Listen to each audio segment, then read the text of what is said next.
Selamat berjumpa kembali Bapak Ibu, saudari-saudara umat beriman terkasih dalam Tuhan. Selamat memasuki awal pekan dengan semangat dan gembira. Hari ini hari Senin 28 Agustus 2023, gereja memperingati seorang kudus yang terkenal, tapi juga termasyhur, yaitu Santo Agustinus. Dia adalah anaknya Santa Monica, saudari-saudara. Dan kita akan merenungkan Injil Matius bab 23 ayat 13 sampai 22. Kita mendengarkan sabda Tuhan dalam nama Bapa dan Putra dan Roh Kudus. Amin. Pada suatu hari, Yesus berkata kepada ahli-ahli Taurat dan orang-orang Farisi, "Celakalah kalian, hai ahli-ahli Taurat dan orang-orang Farisi, hai kalian orang-orang munafik, karena kalian menutup pintu-pintu kerajaan sorga di depan orang, sebab kalian sendiri tidak masuk, dan kamu merintangi mereka yang berusaha untuk masuk. Celakalah kalian, hai ahli-ahli Taurat dan orang-orang Farisi, hai kalian orang-orang munafik, sebab kalian menelan rumah janda-janda sementara mengelabui mata orang dengan doa yang panjang-panjang. Sebab itu kalian pasti akan menerima hukuman yang lebih berat.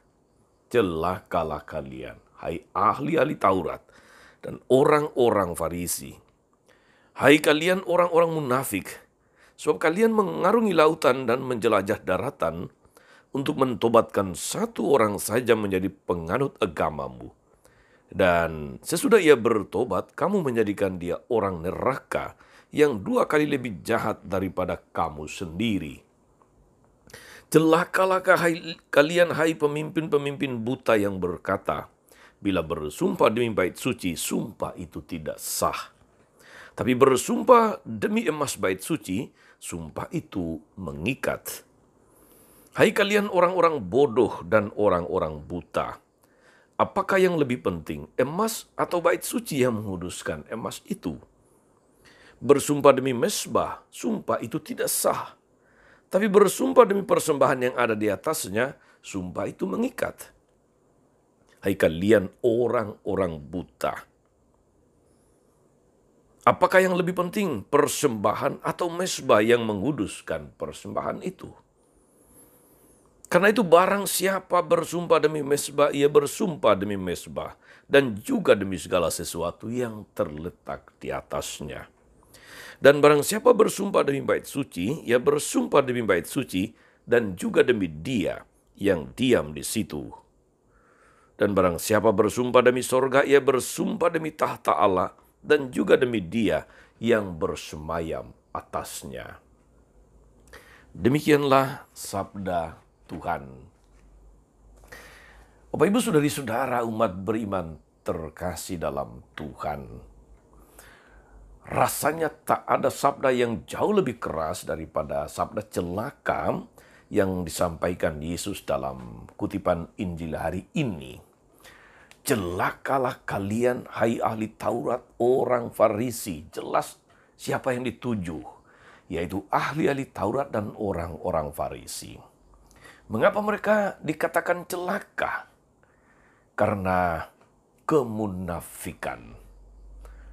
Itulah alasan dasar utama di dalam sabda celaka yang Yesus sampaikan. Hidup mereka penuh dengan segala kemunafikan. Maka sabda celaka ini ibarat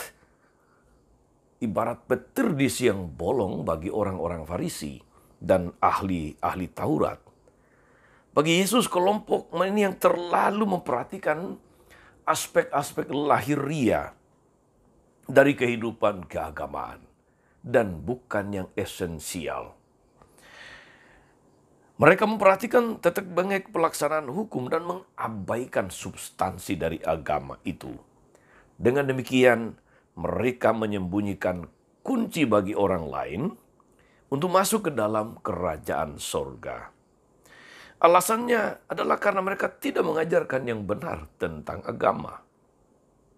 Oleh sebab itu, baik mereka maupun orang-orang yang mereka ajarkan tidak akan masuk ke dalam kerajaan sorga.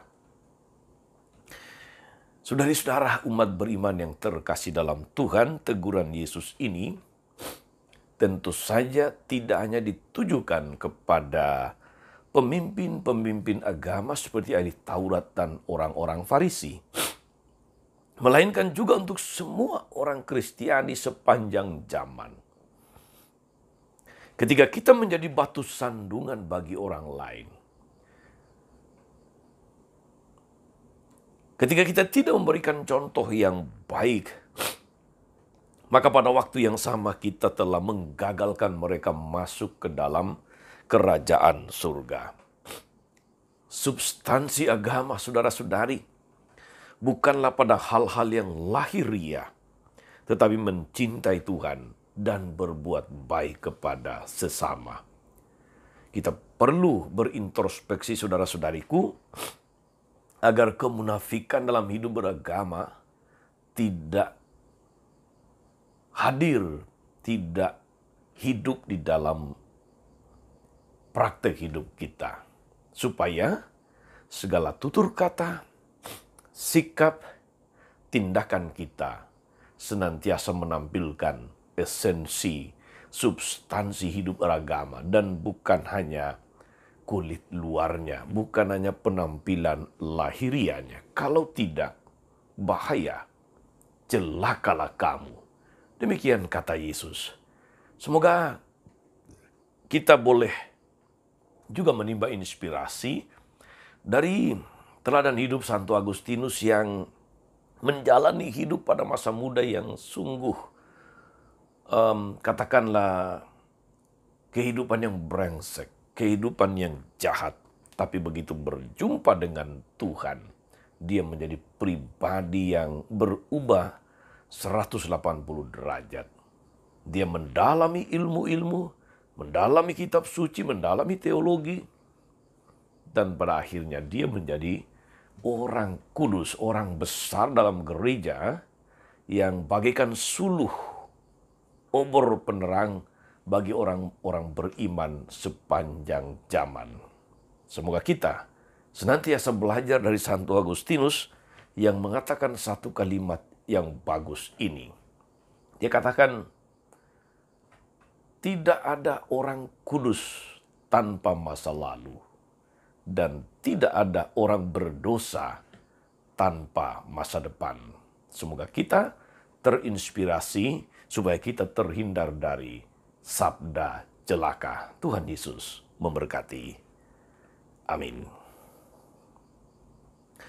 Tuhan Yesus Kristus, kami bersyukur atas firman-Mu yang meneguhkan kami, agar kami boleh menghayati hidup beragama yang substansial dan bukan hanya pada penampilan lahiriah.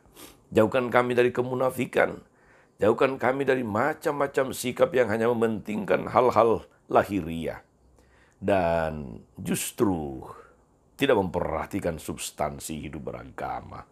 Semoga kami senantiasa terdorong untuk mencintai Tuhan dan berbuat baik kepada sesama. Engkaulah Tuhan dan pengantara kami sepanjang segala masa. Amin. Saudari-saudara sekalian, berkat Allah turun atas saudari-saudara, atas mereka yang kita doakan atau kita janjikan doa, mereka yang sakit dan menderita, segala rencana, karya, dan pelayanan hari ini, Bapa dan Putra dan Roh Kudus. Amin. Tetap sehat dan teruslah menjadi berkat. Jangan lupa like, subscribe, nyalakan lonceng notifikasinya. Salam 52. Tuhan memberkati.